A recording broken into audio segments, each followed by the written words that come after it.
तर समोर बघू शकता आता ही जे काय मियावाकी फॉरेस्ट प्रकल्पामध्ये आपण आलोय कुपवाडच्या.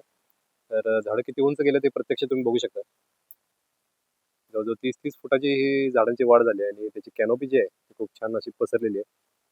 तर हा प्रोजेक्ट सक्सेसफुल आहे म्हणायला काही हरकत नाही डॉक्टर नाही. अगदीच अगदीच आता पळसाला पाने तीन ही म्हण आपण जी मराठीत ऐकतो नेहमी ती का पडली हे आता तुम्हाला कळेल आता. बरोबर 3 पानात, प्रत्येक देठावरती 3 पानात दिसतील. सगळ्यात पहिल्यांदा नेचर कॉन्झर्वेशन सोसायटी अर्थात नेकॉन्स या संस्थेबद्दल थोडक्यात माहिती देतो की सुमारे 16 वर्षापूर्वी समविचारी लोक आम्ही एकत्र आलो. समविचारी म्हणजे काय की फक्त निसर्गाबद्दल आवड होती, निसर्गाबद्दल आत्मीयता होती, पण दिशा अशी काही फारशी नव्हती. परंतु त्या आवडीपोटी आम्ही एकत्र आलो की निसर्गासाठी काहीतरी केलं पाहिजे. आणि हे नेचर आता हे कसं झालं होतं की नेचर आम्ही मुद्दाम लावलं नव्हतं, कारण हे पश्चिम घाटातलं झाड आहे. आणि हे झालं कसं की रोपं आणली जी कोकणातनं, त्या रोपांमध्ये काही नेचर लागलेलं होतं.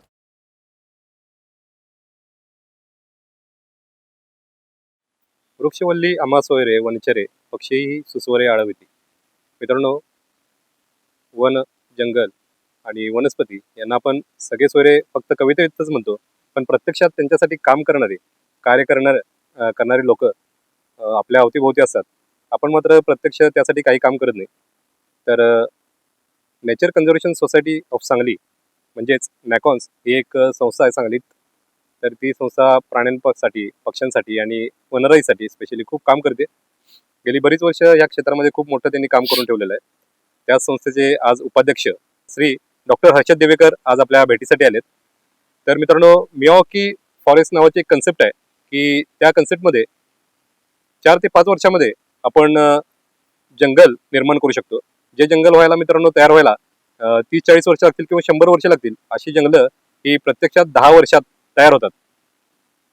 ऐकायला खोटं वाटत असेल, पण मित्रांनो तसं झालेलं आहे. या संस्थेनं बरीच अशी कामं केलेली आहेत. 3 ते 4 वर्षामध्ये 30 ते 40 फूट उंचीची जंगलं त्यांनी करून दाखवलेली आहेत. मिरजेच्या झारीबाग कॉर्नरमध्ये 4 वर्षापूर्वी या संस्थेनं प्लांटेशन केलं होतं. जवळजवळ 1.5 फुटाची झाडं आणून लावली होती. तिथं आज मात्र मित्रांनो विश्वास बसणार नाही तुम्हाला, तर 30-30, 40-40 फुटाची झाडं मोठी झालेली आहेत. आणि महत्वाची गोष्ट अशी की नुसती झाडंच लावून इथं गोष्ट संपली असं होत नाहीये. तर ती झाडं लावल्यानंतर पावसामध्ये वेगवेगळ्या प्रकारची बेडकं, वेगवेगळ्या प्रकारचे साप, तसंच वेगवेगळ्या जातीची फुलपाखरं या फळांवरती, ह्या झाडांच्या फुलांवरती, फळांवरती येतात. मजेची गोष्ट आहे ना मित्रांनो. आज आपण जंगला फिरायला जायसाठी आपण खूप घरापासून खूप अंतरावरती जातो, पैसे खर्च करतो, पण आपल्या घराच्या आसपास मोकळ्या जागेत जर असं जंगल आपल्याला निर्माण करता आलं तर किती चांगलं होईल. तर ही कन्सेप्ट काय आहे हे आज आपण डॉक्टर हर्षद दिवेकर यांच्याकडून जाणून घेणार आहोत. ती कन्सेप्ट जर आपल्याला आपल्या गावामध्येच राबवायची झाली तर ते काय काय त्यासाठी करायला लागेल, तर त्याचं मार्गदर्शन त्यांच्याकडून घेणार आहोत. चला तर मग आपण गप्पा मारायला सुरू करूया डॉक्टर हर्षद दिवेकर यांच्याशी. डॉक्टर नमस्कार, आपल्या पॉडकास्टमध्ये तुमचं सहर्ष स्वागत आहे. मित्रांनो, डॉक्टर आज आपण मियावाकी कन्सेप्ट काय आहे हे तुमच्याकडून जाणून घेणार आहोत. त्याच्या आधी आपल्या nature conservation society of Sangli या संस्थेविषयी माहिती द्या आणि त्याच्या माध्यमातून काय काय काम होतं ते जरा आम्हाला सगळ्यांना सांगा.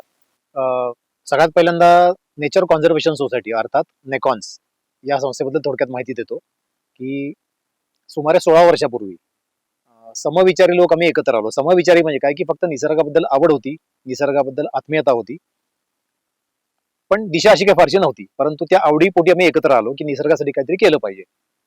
आणि सुरुवातीला संस्थेचा जो कामाचा हे होता, म्हणजे कामाचं जे स्वरूप होतं ते फक्त wild life rescue and rehabilitation, म्हणजे वन्यजीवांची सुटका संकटातनं आणि त्यांचं पुनर्वसन. जसं की आता माणसाच्या वस्तीमध्ये येणारे सगळ्यात कॉमन असे वन्यजीव म्हणजे कोणतं, साप. तर साप घरामध्ये आलेला किंवा ह्याच्यात आलेला पकडणे आणि त्याला त्याच्या नैसर्गिक अधिवासात पुनर्वास त्याचा करणे, पुनर्वसन करणे. बरोबर. आणि मग सापांबरोबर हळूहळू कधी कधी मग उदमांजर, सिवेट कॅट, कधी कधी मुंगूस असे कॉल यायचे. सांगली हे कृष्णा नदी सांगलीला आहे, तिथं मगरींचा वावर असतो, त्यामुळे मगरींचे काही लोकांवर हल्ले झाले, मग मगरींना पकडणे, त्यांचं पुनर्वसन. आता अलीकडच्या काळात बिबटे पण सांगलीमध्ये आलेले, त्यांचं हे असं एकंदर वन्यजीवांची सुटका अशा प्रकारचं कामाचं स्वरूप होतं. परंतु मग हळूहळू काय झालं की आमच्या लक्षात आलं की हा जो इश्यू आहे तो जेवढा वाटतोय तेवढा वरवरचा नाही आहे. त्याच्या पाठीमागे खूप इट इज डीप रुटेड. बरोबर. त्याची मुळे खूप खोलवर पसरलेली आहेत आणि तो इश्यू का निर्माण झालाय, माणूस वन्यजीव संघर्ष होतोय कशासाठी. तर त्याचा मग हळूहळू परामर्श घेता घेता असं लक्षात आलं की वन्यजीवांचे नैसर्गिक अधिवास हे आपल्यामुळे नष्ट होत आहेत. बरोबर. म्हणजे मानवी वस्ती लोकसंख्या वाढते तशी माणसाची वस्ती वाढती आहे. औद्योगिकरणामुळं मोठमोठ्या जागा पादाक्रांत केल्या जात आहेत. शेतीचा विस्तार होतोय बरोबर. आणि हे सगळं अशा ठिकाणी घडतंय जे वन्यजीवांचे मूळ अधिवास होते. बरोबर. म्हणजे त्यांची जी घरं होती प्राणी, अगदी त्यांची घरं होती ती घरं बळकावून आपण आपली सगळी डेव्हलपमेंट करतोय, जो काही विकास आहे तो. आणि म्हणून हे नाईलाज झाल्यामुळं वन्यजीव माणसाच्या वस्तीकडे वळत आहेत बरं. आणि त्यांचा माणसाशी संघर्ष होतोय. हे बरोबर. त्याचं कारण आहे. आणि मग त्याच्यासाठी काय केलं पाहिजे तर अधिवासांचं पुनर्वसन केलं पाहिजे, त्यासाठी जनजागृती केली पाहिजे, नवीन अधिवास निर्माण केले पाहिजेत. बरोबर. हे आमच्या लक्षात आलं. बरं. आणि मग त्याच्यातून मग जनप्रबोधन, मग शाळा किंवा कॉलेजेस मधली मुलं असतील किंवा खेडेगावातली माणसं असतील, शहरातली हे असतील, अशा लोकांसाठी म्हणून प्रबोधन करणं, निसर्गाबद्दल जनजागृती करणं, असे आम्ही अवेअरनेसचे प्रोग्राम हाती घेतले.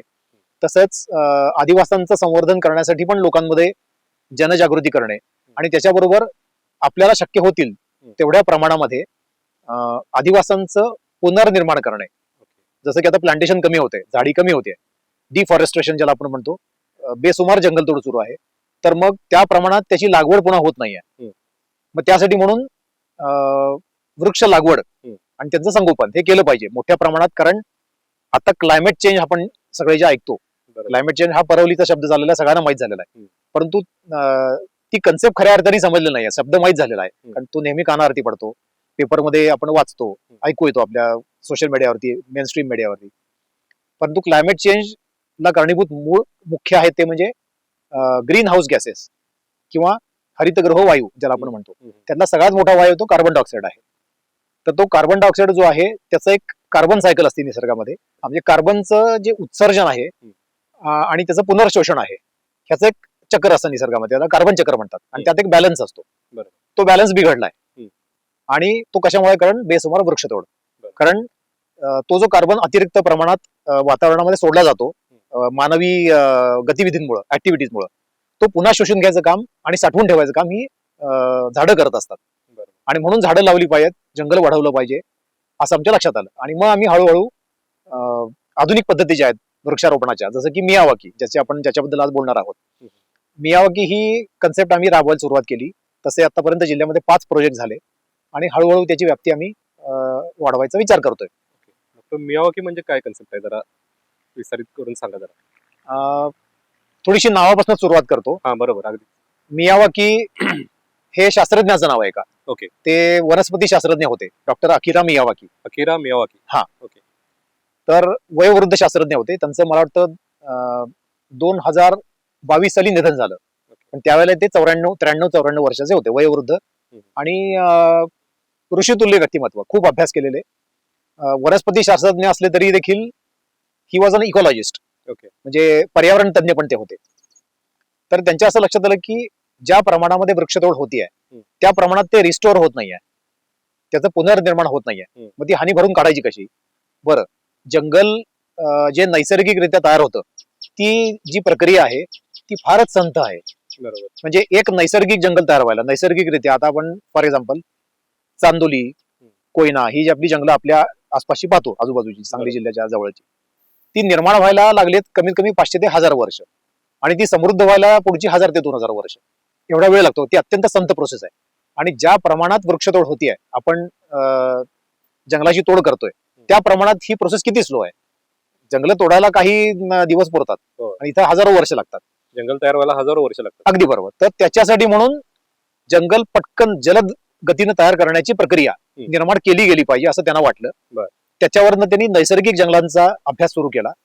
त्यांचा अभ्यास जो सुरू झाला हा देवरायांपासून. आता देवराई ही कन्सेप्ट आपल्याकडे त्याला देवराई म्हणतात. बरोबर. आपल्याकडे कोकणामध्ये जास्ती, हा, कोकणामध्ये आहेत, कोल्हापूर जिल्ह्यात पण आहेत. तर देवरायांची कन्सेप्ट ही भारतात आहे, परंतु ती भारताने निर्माण केलेली कन्सेप्ट नाही. तशी जगभरात बऱ्याच ठिकाणी कन्सेप्ट आहे.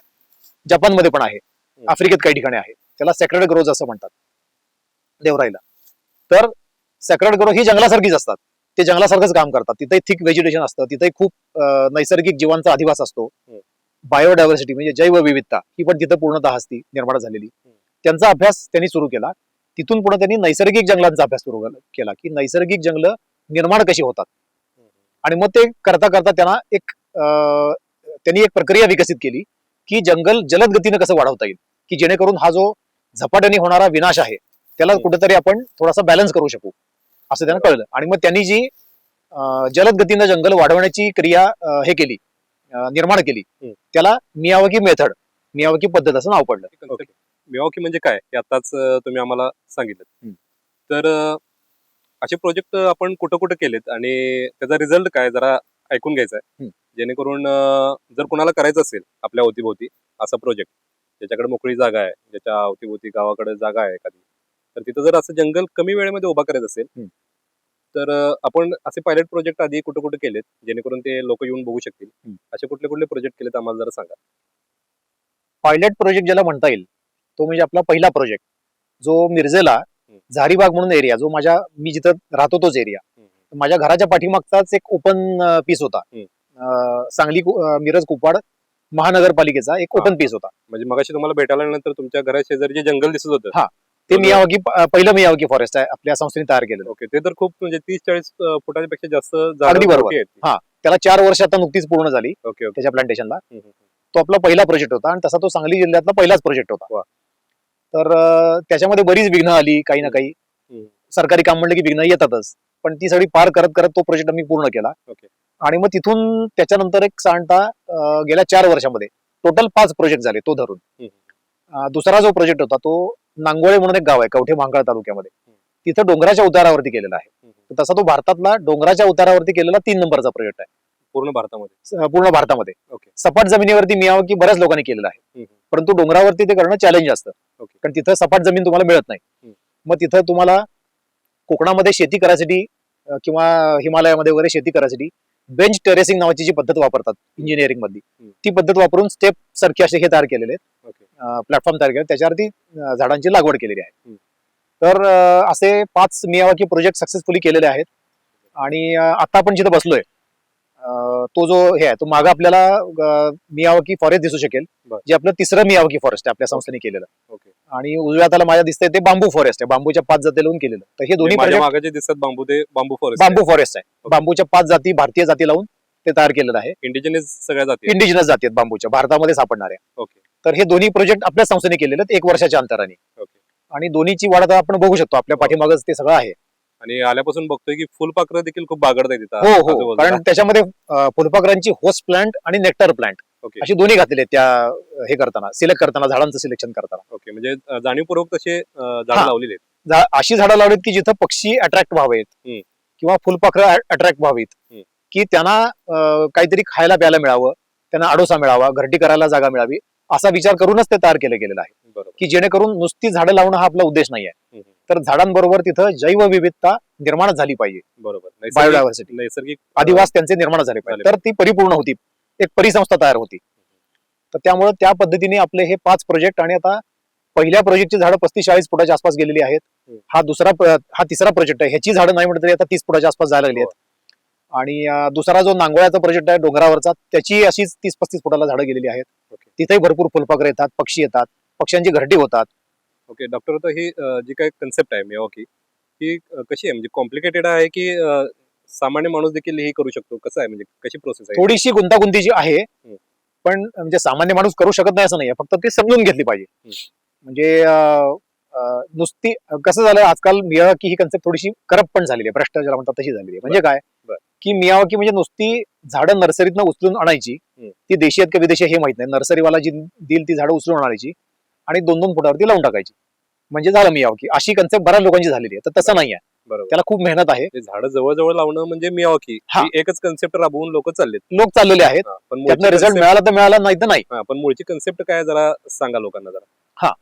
मूळ कन्सेप्ट अशी आहे की ज्या जमिनीमध्ये आपण झाडं लावतोय त्याचं आधी सॉइल टेस्टिंग करून घेतलं जातं, की त्याच्यामध्ये बेसिक न्यूट्रिएंट्स काय आहेत आणि कुठल्या गोष्टींची कमतरता आहे, जसं की म्हणजे त्याची फिजिकल कॅरेक्टरिस्टिक, सॉइलची भौतिक त्याचे गुणधर्म काय आहेत, त्याची पोरॉसिटी म्हणजे सच्छिद्रता किती आहे, वॉटर होल्डिंग कॅपॅसिटी किती आहे, म्हणजे पाणी धरून ठेवायची क्षमता किती आहे, त्यानंतर त्याच्यामध्ये हे किती आहे, न्यूट्रिशन किती आहे, पोषक द्रव्य किती आहेत, बरोबर झाडांना लागणारी मुख्यतः म्हणजे ऑर्गॅनिक कार्बन आणि एनपीके बरोबर आपल्या शेतीमध्ये जे आपण बघतो ते म्हणजे नायट्रोजन, फॉस्फरस आणि पोटॅशियम ह्याचं प्रमाण किती आहे बरोबर ते सगळं चेक केलं जातं.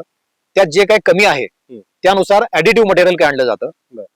आणि मग कसं होतं की जमीन जिथं झाडं लावायची तिथं अखंड बेड तयार करून घेतली जाते. पहिल्यांदा सगळे वेगवेगळे खड्डे मारले जात नाहीत. ओके जिथं झाडं लावायची तिथं अखंड त्या एरियावरती 1 मीटर खोलीपर्यंत जमीन खडून घेतली जाते. 1 मीटर पर्यंत 1 मीटर पर्यंत. ओके आणि मग नंतर 2 लेअर मध्ये आपण जे न्यूट्रिएंट्स आणि ऍडिटिव्ह घालणार आहोत ते त्याच्यामध्ये मिक्स करून 2 लेअर मध्ये जमीन तीच माती त्या मातीमध्ये ते सगळं मिसळून ते पुन्हा त्या खड्ड्यामध्ये भरलं जातं की जेणेकरून एक युनिफॉर्म अशी बेड तयार होती, गादी तयार होती त्याची. म्हणजे जे पोषक घटक आहेत ते त्यामध्ये ऍड करून हा. ती माती पुन्हा त्या जागेवरती त्या पसरली जागेत भरली जाते.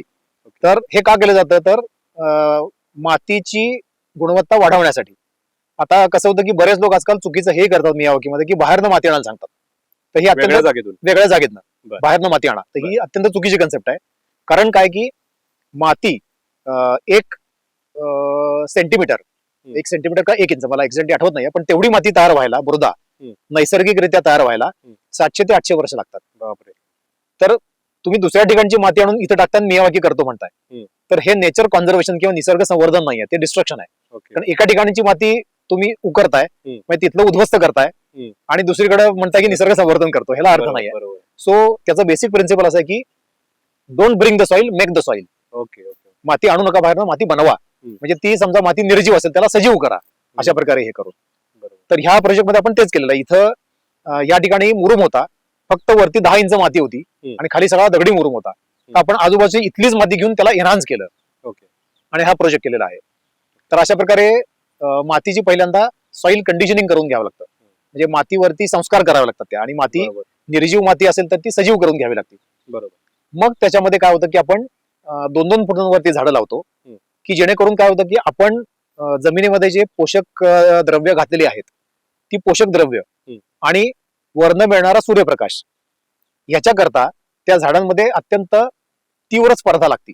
बर. त्या टफ कॉम्पिटिशन मुळे झाडं झपाट्याने वाढतात. म्हणजे सूर्यप्रकाश घेण्यासाठी ती सूर्यप्रकाश आणि मातीतली पोषक द्रव्य ओके याच्यासाठी त्यांच्यामध्ये स्पर्धा लागते. कारण बरोबर. प्रत्येकाला वाढायचंय, कोणाला मरायचं नाहीये, बरोबर प्रत्येकाला वाढायचंय आणि कॉम्पिटिशन टफ आहे. बरोबर आणि म्हणून त्या कॉम्पिटिशन पोटी झाडं त्यांचा जो नैसर्गिक वाढीचा वेग असतो त्याच्या दसपट वाढतात ओके झपाट्याने. आणि म्हणून हा प्रोजेक्ट आहे तो इतक्या झपाट्याने आपल्याला रिझल्ट देतो, ओके असं आहे. ओके ओके त्यांची आपापसातली जी स्पर्धा आहे फूड घेण्यासाठी आणि सूर्यप्रकाश घेण्यासाठी, त्यामुळे त्यांची वाढ खूप झपाट्याने झपाट्याने होती. म्हणूनच मगाशी जसं म्हणालो की 400-500 वर्ष लागतील जे जंगल तयार व्हायला, बरोबर, तेच इथं एक 10 वर्षामध्ये देखील आपण करू शकतो. अगदी बरोबर. ओके.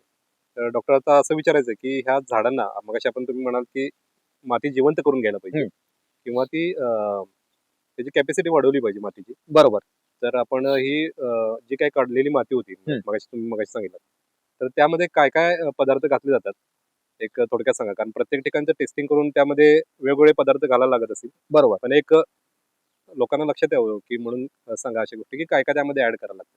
आता आपण काय करतो की पहिल्यांदा न्यूट्रिशन मध्ये काय कमी आहे, तर आता ऑर्गॅनिक कार्बन किंवा एनपीके हे जे कमी असेल तर मग त्याच्यामध्ये त्या प्रमाणात शेणखत घातलं जातं. नायट्रोजन फारच कमी असेल तर आपण बऱ्याच वेळेला मासळी खत, जुन्या काळी हे मिळायचं हाडांच्या चुऱ्यापासून बनलेलं, मला वाटतं त्याचं नाव मला आठवत नाहीये, ते आता आजकाल मिळेल असं झालंय खत. त्याच्यामध्ये कॅल्शियम असायचं, फॉस्फरस भरपूर असायचा, हाडांपासून बनलेलं असं फॉस्फरस खूप असायचा. मासळी खतामध्ये नायट्रोजन पण खूप असतो, फॉस्फरस असतो. तर ते थोडंसं गरजेनुसार, फारच कमी असेल तर ते त्यात घालायचं. पण मुख्य शेणखत, कारण त्यातनं ऑर्गॅनिक कार्बन खूप मिळतो आणि बॅक्टेरियल फ्लोरा मिळतो त्यातनं, कारण शेणात बॅक्टेरिया असतात. तर ते बॅक्टेरिया मग ती पोषक द्रव्य मातीमध्ये तयार करायला मदत करतात ते बॅक्टेरिया. बरोबर. ठीक आहे. त्यानंतर समजा जर का मातीची पोरॉसिटी म्हणजे सच्छिद्रता कमी असेल तर त्याच्यामध्ये तांदळाची किंवा गव्हाची साळ आपण घालतो. जसं इथं ह्या प्रोजेक्टला आता आपण बसलोय तिथं जसं मुरुम होता, मग तिथं सच्छिद्रता भरपूर होती बऱ्यापैकी, तिथं ती कमी लागली पण खूपच कमी लागली, कारण सच्छिद्रता मुळातच होती मातीची.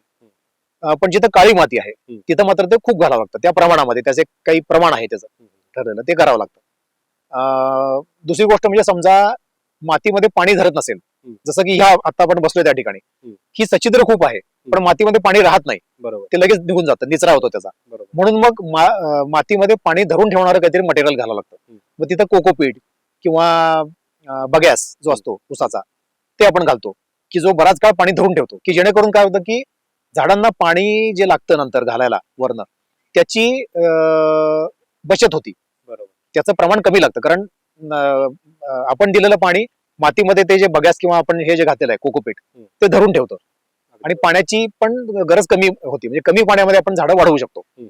तर असे घटक त्यात घालावे लागतात. आणि जीवामृत हे त्याचा अत्यंत हे आहे, कारण जीवामृत म्हणजे काय करतो आपण, की जी माती आपण जिथं प्लांटेशन करणार आहोत तीच माती घेऊन त्याच्यामध्ये ऑलरेडी जे बॅक्टेरिया आहेत ते एनहान्स करायचे, त्यांची संख्या वाढवायची विविध घटक घालून. म्हणजे काय की त्या मातीमध्ये थोडेफार जीवाणू असतात, फक्त त्यांची संख्या अफाट वाढवायची जीवामृताच्या स्वरूपामध्ये, कारण ते कल्चर त्यात असतं आपलं हे घातलेलं, आणि ही माती त्यात घातलेली असते. तर ते वाढलेले जीवाणू परत त्याच मातीला द्यायचे, ते आहे त्या जीवाणूंची संख्या वाढवून घ्यायची आणि त्यालाच परत द्यायची. अशा प्रकारे आपण त्याचं टोटल त्या मातीचा पोत बदलतो, त्याची सच्छिद्रता बदलती, त्याची पाणी धरून ठेवायची जी क्षमता आहे ती वाढती. आता हे तुम्ही जीवामृत सांगितलं ते स्वतः तयार करत होता की विकत?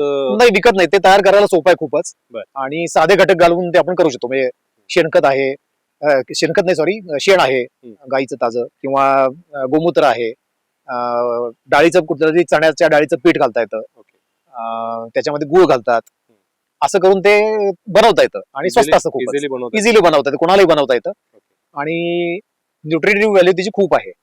तर त्यामुळं ते तिथंच बनवतो ऑन साईट त्या जागेवरती.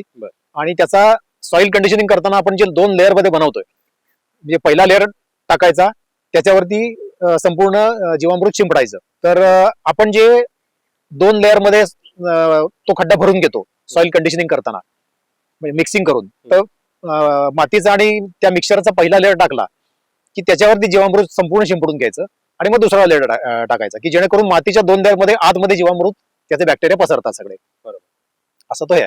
आणि मग जेव्हा आपण झाडं लावतो तेव्हा पण त्याच्या मुळाशी जीवामृत टाकायचं, की जेणेकरून ते बॅक्टेरिया तिथं पण तयार होतात, त्याचे मल्टिप्लाय होतात ते. आता ही प्रोसेस जी आपण बघितली ती माती कशी तयार करायची, पहिल्यांदा बेड कसा करायचा. आता मला सांगा की झाडांची निवड यामध्ये कशी केली जाते, झाडी कुठली, झाडं स्पेशली कुठली कुठली घेतली जातात? काय मियावाकीची कन्सेप्ट अशी आहे की डॉक्टर मियावाकी असं सांगतात की तुम्ही ज्या भागात राहताय त्याच भागात नैसर्गिकरित्या वाढणारी झाडं घ्या, कारण ते नेटिव्ह फॉरेस्ट करायचंय. नेटिव्ह फॉरेस्ट म्हणजे स्थानिक जंगल. बरोबर. तर कुठलीही विदेशी झाडं घालून किंवा भारतातल्या उगीच कुठेतरी लांबच्या प्रदेशात वाढणारी झाडं घेऊन ती करायची, ह्याला काही नेटिव्ह फॉरेस्ट म्हणत नाहीत. त्यांचं म्हणणं आहे की तुमच्या आजूबाजूच्या 50 किंवा 100 किलोमीटरच्या परिघामध्ये जी झाडं नैसर्गिकरित्या आढळत आहेत, वाढतायत, तशीच झाडं सिलेक्ट करा. आता नेटिव्ह म्हटल्यानंतर भारतातली अशी एक कन्सेप्ट आहे, भारतामध्ये सुद्धा बरेच भाग आहेत. अगदी बरोबर. कारण तर तसं न करता त्याविषयी जर मार्गदर्शन करा, की समजा आता दंडोबावरती प्लांटेशन बरेच वर्ष केलं गेलं, तर तिथं चंदनाच्या झाडापासून सगळे लावायचे प्रयत्न केले गेले, तर त्या जागी उगवणारी कुठली झाड आहे त्याचा अभ्यास करून जर ते केला असं तर ती जगली पण असते. बरोबर. आता कसं आहे की ह्याच्यामध्ये होतं काय की आता दंडोबाचा जो तुम्ही हे दिला, जे उदाहरण दिलं, त्या दंडोबाच्या ह्याच्यामध्ये काय होतं की ते ग्रासलँड आहे, गवताळ प्रदेश आहे, तिथं झाडं अगदी तुरळक किंवा कमीच वाढतात. तो मुळात झाडांच्या वाढीसाठी पोषक टेरेनच नाही आहे. आणि वाढली समजा झाडं तरी मग कुठेतरी एखादी बाभळ, नैसर्गिक जंगली बाभळ किंवा बोराचं एखादं झाड, अशी झाडं तिथं वाढू शकतात, खुरटी खुरटी. बरोबर. कारण ते ग्रासलँड आहे. तर तिथं मोठे वृक्ष लागूच होत नाहीत, तर तिथं ते लावूच नाहीत. आणि त्यामुळं तुम्हाला समजा जंगल तयार करायचे, तर त्या भागामध्ये वाढू शकणारी झाडं तीच सिलेक्ट केली, ती तिथं त्या हवामानाला त्याने अडॉप्ट केलेलं असतं. बरोबर. कारण ती तिथंच लहानाची मोठी झालेली असतात, तिथंच त्यांची उत्क्रांती झालेली असते मुळात. बरोबर. आणि ती त्या भागामध्ये चांगली वाढतात. मी मध्ये तुम्हाला थांबवून प्रश्न विचारण्याचं कारण एवढंच होतं की खूप महाग झाडं रेकमेंड केली जातात किंवा विकत आणली जातात नर्सरीमधून. ते असं न करता, स्पेशली एवढ्यासाठीच सांगतोय मी की तसं न करता स्थानिक जी आजूबाजूला बघतोय झाडं तीच बियांपासून डेव्हलप करावीत, किंवा जर उपलब्ध झाली आपल्या म्हणजे डॉक्टर मियावाकींनी जी कन्सेप्ट सांगितली होती, आता तेवढं शक्य होत नाही वेळेअभावी, परंतु मियावाकींनी जे प्रोजेक्ट केले स्वतः, ते असेच केले की मुळात ते आधी जाऊन आजूबाजूचा सर्वे करायचे 50-100 किलोमीटर पेरिफेरीचा. बरोबर. आणि त्यातनं बिया गोळा करून आणायचे, स्वतः नर्सरी बनवायचे, मेकशिफ्ट नर्सरी. बरोबर. कारण उगीच कुठेतरी झाडे यायला नको म्हणून. हा. आणि मग त्या नर्सरीत तीच झाडं लावून ते तयार हे करायचं म्हणजे ते मियावाकी अगदी बनवायचं. बरोबर आहे, तसंच झालं पाहिजे. आता होतं काय की एवढा प्रत्येक ठिकाणी करत बसायला वेळ नाहीये. आणि आजकाल काही नर्सरी झाडं बनवतात तशी की आपल्याला जी हवी ती ती झाडं लावून घेऊन लावायला काही हरकत नाहीये. आणि समजा काही झाडं उपलब्ध नसतील तर ती तेवढी वगळायची, त्याची भर घालायला त्या भागात न वाढणारी उगीच कुठेतरी झाडं आणायची नाहीत. म्हणजे तसे हे अगदी प्रामाणिकपणे सांगायला हरकत नाही की सुरुवातीच्या पहिल्या प्रोजेक्टमध्ये हे सगळं माहित नव्हतं, आम्हाला कन्सेप्ट क्लिअर नव्हती. तर काही झाडं आम्ही आणली की जी त्या भागात वाढू शकणार नाही तशी होती. उदाहरण द्यायचं झालं तर नागचाफा म्हणून एक झाड आहे, नागचाफा पांढऱ्या फुलाची. हा, मेसोआ फेरिया असं त्याचं सायंटिफिक नेम आहे, ओके. मेसोआ फेरिया. तर ते काळ्या मातीमध्ये चांगलं येत नाही. किंवा मोहाची झाडं जी आहेत ती सुद्धा ह्याच्यामध्ये एकतर ते इकडचं हे नाहीये, ते एकतर मोह आढळतो पश्चिम घाटामध्ये किंवा विदर्भामध्ये. पण ते सांगलीमध्ये आणून लावला होता. तो आणून लावला होता, काय त्यावेळेला मिळालं माहित नव्हतं. आणि मग ती झाडं जगलीच नाहीत किंवा काही झाडं वाढली आणि ती मरून गेली. मग ह्या चुका सुरुवातीला होतात तुम्ही नवीन असताना. मग सबसिक्वेंट आता हे जे पुढचे प्रोजेक्ट आहेत त्यात आम्ही त्या चुका सुधारल्या की जी तिथं वाढू शकतात अशीच झाडं लावायची, उगीच प्रयोग करायचे नाहीत, कारण ती झाडंही मरतात.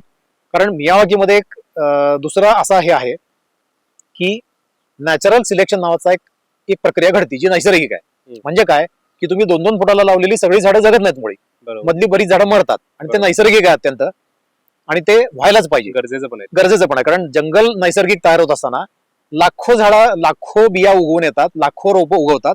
आणि रेन फॉरेस्ट वर्षावन जे असतं त्याचा रेट जर सांगायला झाला तुम्हाला तर तुम्हाला आश्चर्य वाटेल, पण 1 लाखामध्ये एकच झाड जगतं.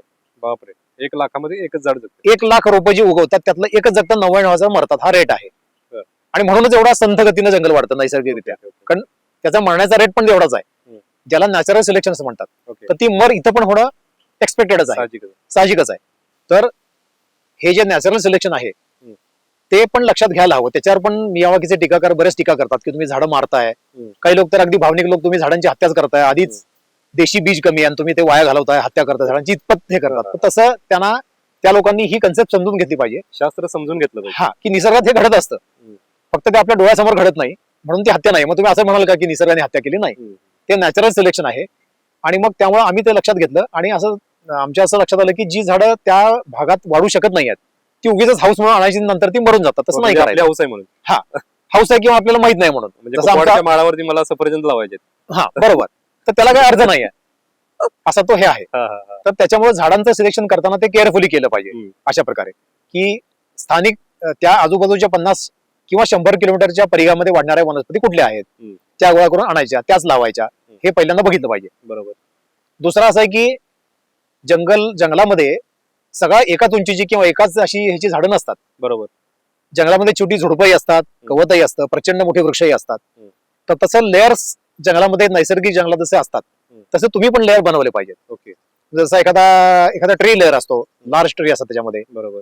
सब ट्री लेअर असतो, थोडीशी मध्यम उंचीची झाडं 60-70 फुटापर्यंत जाणारी, किंवा थोडीशी स्मॉल ट्री असतात, जसं की बहाव्यासारखी झाडं आहेत की जी एक 30-40 फुटापर्यंत वाढतात, तशी असतात.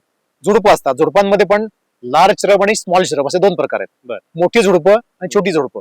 मोठी झुडपं म्हणजे 10-12 फुटापर्यंत वाढणारी बोरासारखी झाडं आहेत किंवा आपट्यासारखी आहेत. आणि छोटी झुडपं जसं की चित्रक आहे, कडीपत्ता आहे, ही छोटी झुडपं ती. आणि शक्य झालं तर गवत. आता गवताच्या बाबतीमध्ये फार अवघड आहे गवत मिळवणं तसं, कारण गवताची बीज जशी झाडांची नर्सरी असती तशी गवताची नर्सरी फार थोडी आहे. मी माझ्या माहितीप्रमाणे गुजरातच्या फॉरेस्ट डिपार्टमेंटने कुठल्या तरी बन्नी ग्रासलँड्स मध्ये तशी गवताची नर्सरी बनवलेली आहे, पण अदरवाईज अशी गवताची नर्सरी कोणी बनवत नाही. नैसर्गिक गवत त्यांच्या जाती ओळखून त्याच्या व्हरायटी बनवायच्या, किंवा गवतावरती स्पेशली काम करणारी पण काही लोक आहेत, त्यांना भेटून आपण ते त्यांच्याकडून ज्ञान घेऊ शकतो. आणि लार्ज स्केलमध्ये मोठ्या प्रमाणात मियावाकी करायचं असेल तर मध्ये मध्ये आपण गवताचे पॅचेस पण करू शकतो की जेणेकरून गवत हा सुद्धा त्या इकोसिस्टमचाच एक भाग आहे. बरोबर. त्याच्यावरती सुद्धा अनेक मधमाशा, कीटक येतात फीड करायला, फुलपाखरं पण असतात. तर ते पण आपण त्याच्यामध्ये घालू शकतो अशा प्रकारे. आणि आपण थोडीशी वाढ मोठी झाली की त्याच्यामध्ये वेली पण घालू शकतो, कारण वेली हा सुद्धा त्या इकोसिस्टमचा पार्ट आहे. कुठल्याही वृक्ष राजीमध्ये, जंगलामध्ये वेली सुद्धा असतात, पण तुम्ही आधीच वेली घालता येत नाही. त्याचं कारण काय, मियावाकीमध्ये वेली आधीच लावल्या की त्या बाकीच्या झाडांना वाढू देत नाहीत, त्या आधीच वेटोळ घालत सगळ्यांना हे करून कॅनोपी तयार करून त्याचे सूर्यप्रकाश हा. कमी करतात. कमी करतात. तर मग काय करायचं की वेली कधी टाकायच्या, झाडं एक 15-20 फुटाच्या वरती गेली की मग वेली लावायच्या. बरोबर. म्हणजे मग- 1-1.5-2 वर्षानंतर ते हा. लावू शकतो आपण वेली. लावू शकतो आपण वेली त्याच्यामध्ये. तर असंही करता येतं. तर अशा प्रकारे झाडांचं वेगवेगळ्या लेअरमध्ये झाडं लावून जशी नैसर्गिक जंगलामध्ये लेयर्स असतात तसे लेयर्स आपण क्रिएट करू शकतो बरोबर. आणि नैसर्गिक जंगलाशी जास्तीत जास्त साधर्म्य दाखवणारं जंगल आपण कमी कालावधीमध्ये या पद्धतीने तयार करू शकतो. मिरजेच्या झारी बागेमध्ये मगाशी जसा उल्लेख केला तसं तुम्ही पहिल्यांदा एक प्रोजेक्ट तयार केला आणि तुमच्या घराच्या शेजारी आहेत.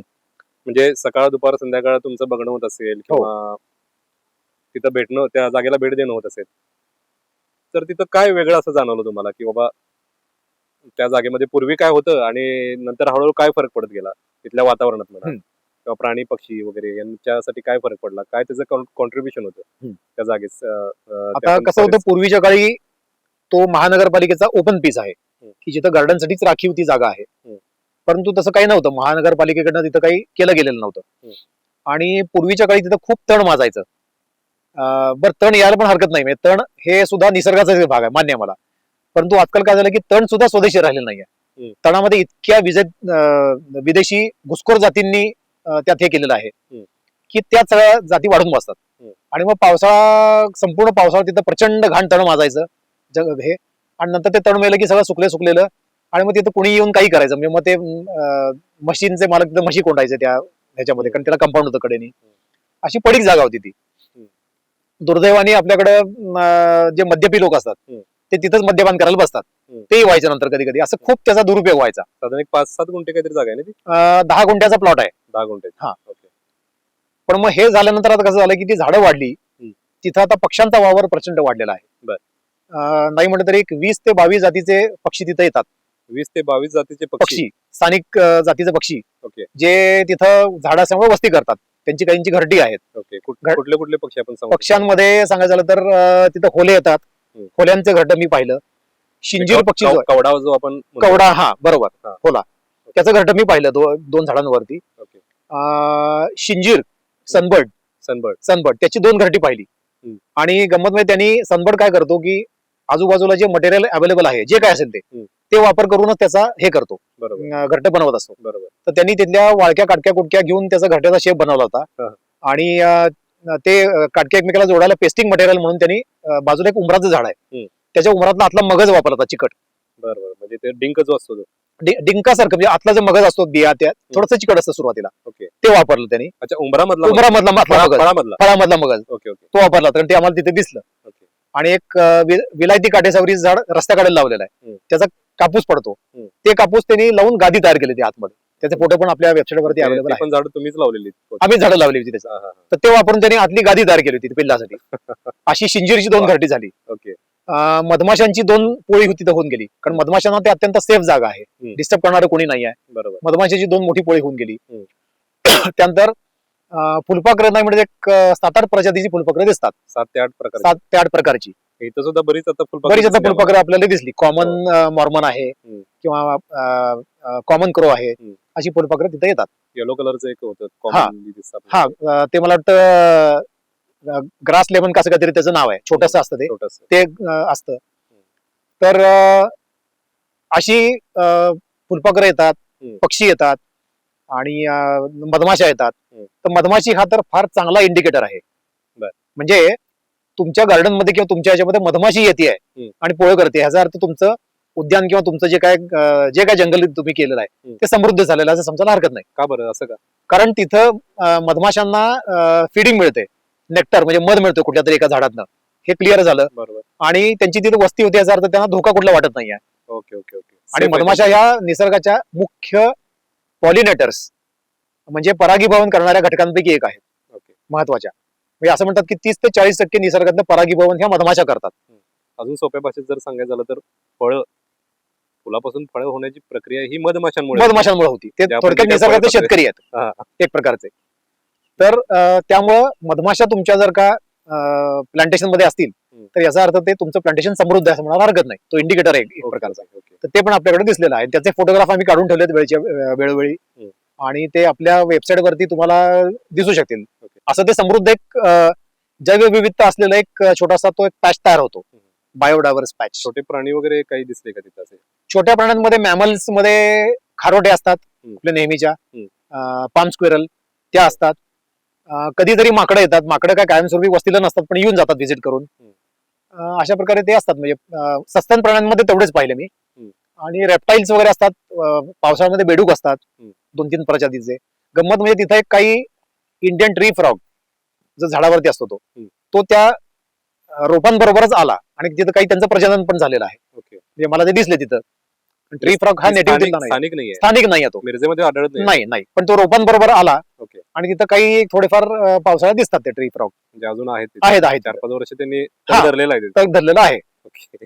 आणि मग टोड वगैरे नेहमीचे जे बेडूक आहेत ते पण असतात तिथं. ते सीझनल असतात पावसाळ्यामध्ये फक्त. पण मग गार्डन लिझार्ड असतो, सरडा. काही साप मला तिथे दिसले, जसं की कवड्या हा जो साप आहे, जो भिंतीवरच्या पाली खातो, तो त्या मियावाकीच्या कंपाऊंड वरती फिरत असतो. ओके. तिथं गवत्या दिसला, गवत्या या जातीचा साप हिरवा दिसला. कलरचा किडका हिरवा- साप जो आपण म्हणतो. हा, किडका साप म्हणतो तो. हम्म. तस्कर एकदा आढळला, ओके. धामण असती. तर अशा प्रकारे हे साप काही असतात तिथं ह्याला. म्हणजे जवळपास तुम्ही जंगलच तुमच्या घराशेजारी आणून ठेवले, अगदी बरोबर, अगदी बरोबर. म्हणजे बाहेर कुठं फिरायची गरज फिरायची गरज नाही. अगदी त्या तिथं फेरफटका मारला तरी जंगलात फिरल्याचा भास होतो. भास होतो. डॉक्टर, आता तुम्ही मियावाकी बद्दल इतक्या छान छान गोष्टी आम्हाला सांगितल्यात. मी 5-10 मिनिटं ते हरवून गेलो होतो त्या चित्रांमध्ये. तर बऱ्याच ठिकाणी मियावाकीचे प्रोजेक्ट केले, पण ते बरेच फेल गेलेले आहेत. आणि त्याच्यावरती बरीच टीका पण झालेली आहे याच्या आधी, तेव्हा असं आहे तसं आहे. तर त्याच्या मागचं कारण काय असावं? मगाशी तुम्ही बोलता बोलता हे सगळे बोललेलेच आहेत गोष्टी.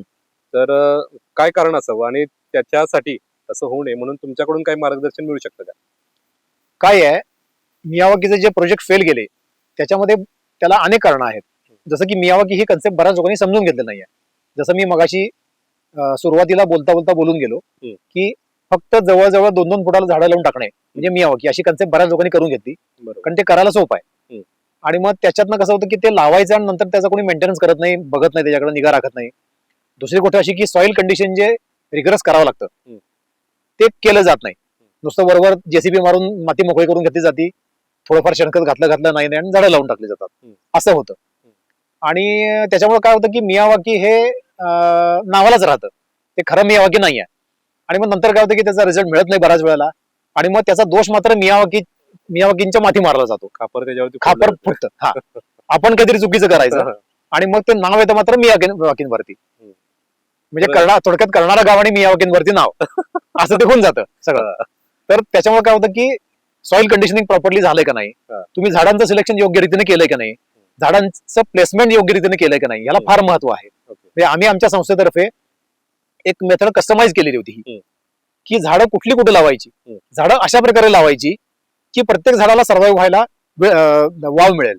आता उदाहरण द्यायचं झालं तर तुम्ही एक 2 गुंठ्याचा हे केलेला प्रोजेक्ट केलेला आहे. फॉर एक्झाम्पल आपल्या मागे प्रोजेक्ट आहे आता हा, तर तुम्ही झुडपं जर का मध्ये घातली तर ती 100% लगेच मरून जाणार आहेत. ऊनच मिळणार नाही. ऊनच मिळणार नाहीये.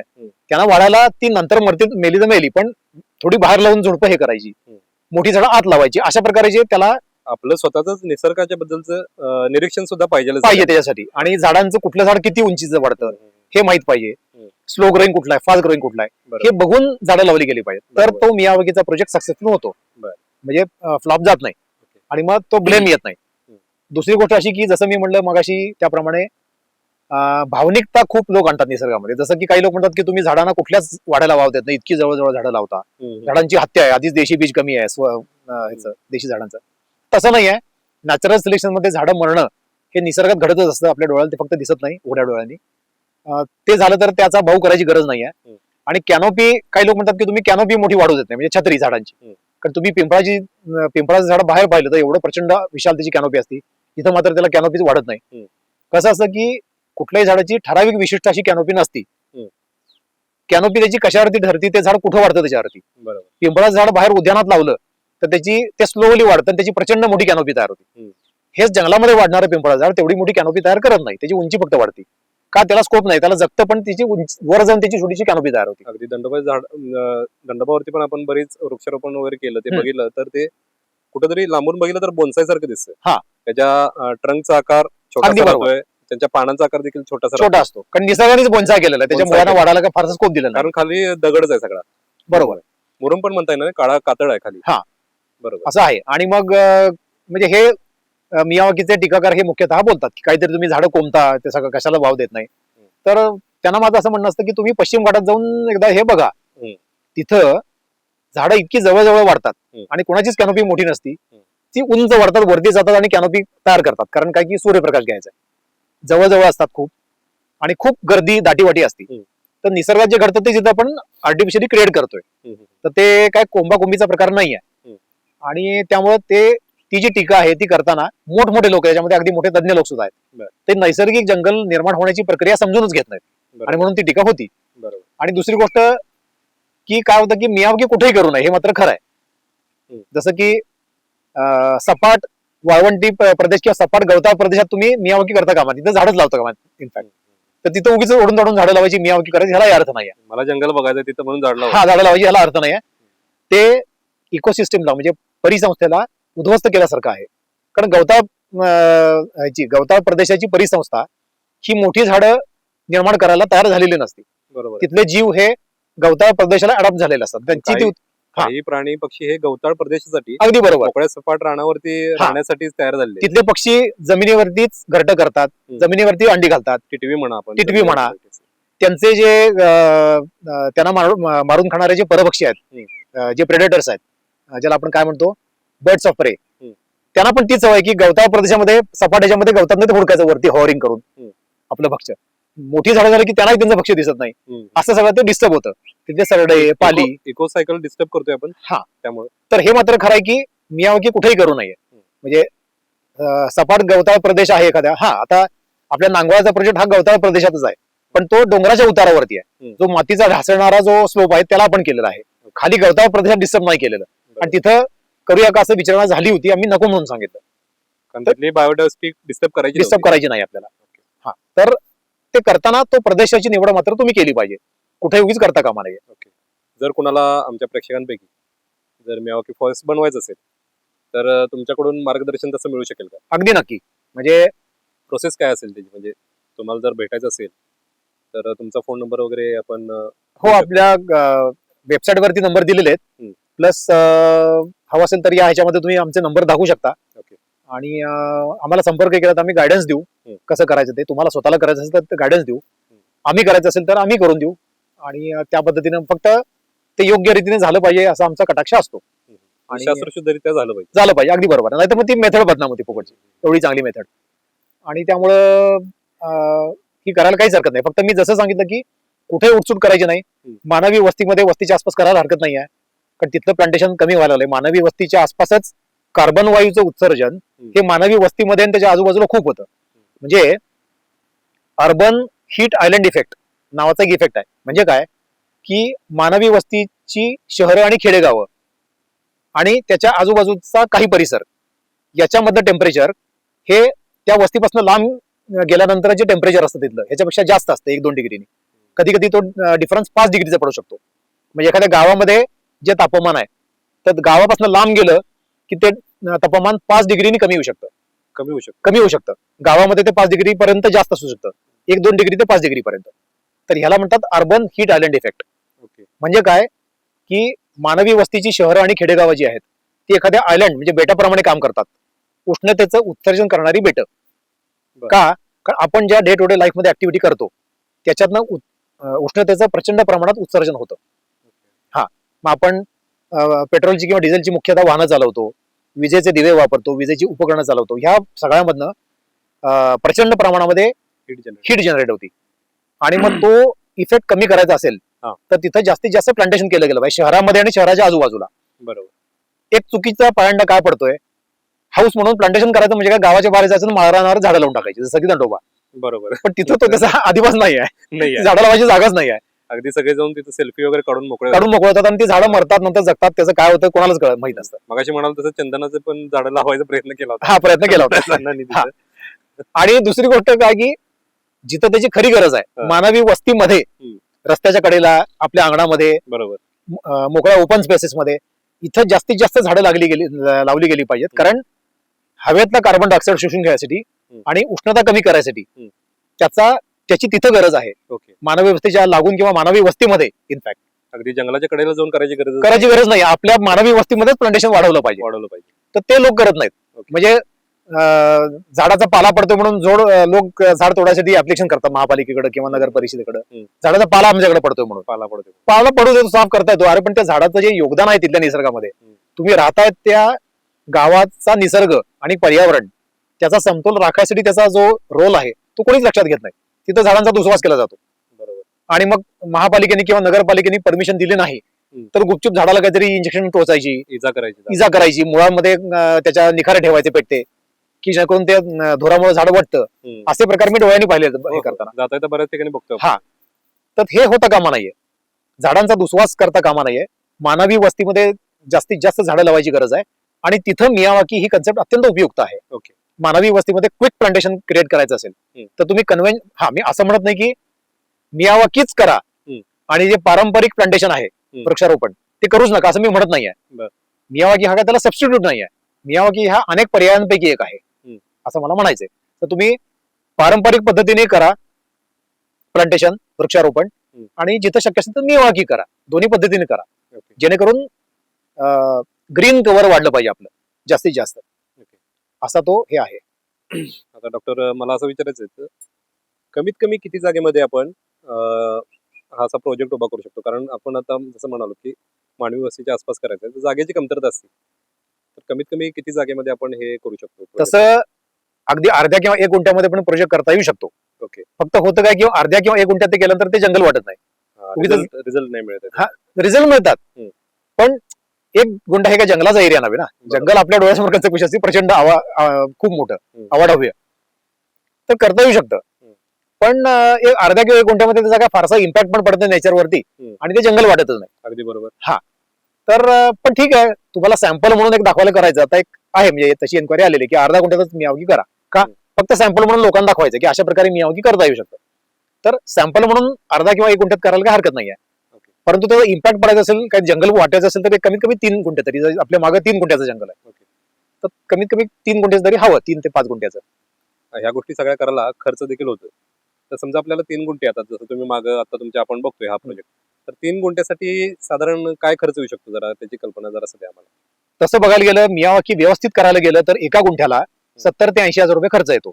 एका गुंठ्याला. त्याच्यामध्ये वॉटर इरिगेशन सिस्टीमचे पैसे वेगळे. तर त्यानुसार 3 गुंठ्याचा असेल तर मग 21 सात्रिक 21 2,10,000 वगैरे असं येऊ शकतो, 2.25 लाखापर्यंत.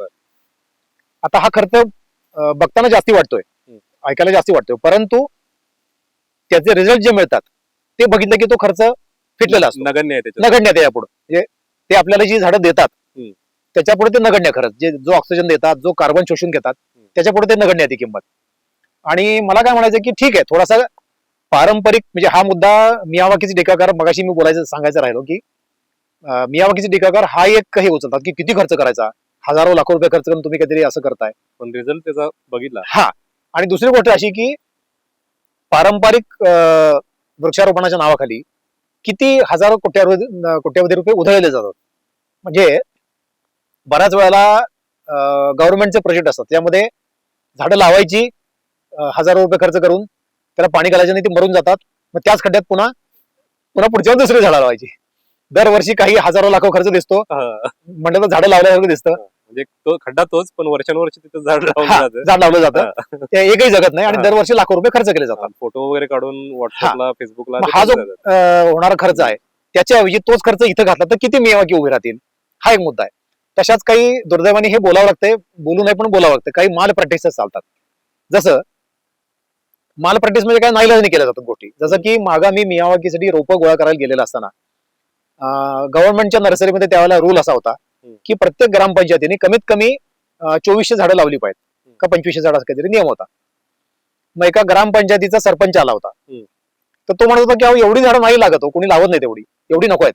म्हणून नाही, गव्हर्नमेंटच्या नियमात एवढी लावलीच पाहिजे तुम्हाला, मग शेतकऱ्यांना वाटून टाका, काही करा, पण ती लावली पाहिजे तुम्ही. मग तो नाईलाजाने हो म्हणला. मग तो 2400 झाडं घेऊन गेला, रोपं, सगळी देशी रोपं होती चांगली, गव्हर्नमेंटच्याच नर्सरीतनं नेलेली झाडं होती. आणि मग नंतर काही दिवसांनी ह्या हा जो इन्सिडेंट झाला त्या शेतकऱ्यांनी झाडं जी नेली त्याच्या बाबतीत नाही घडलं.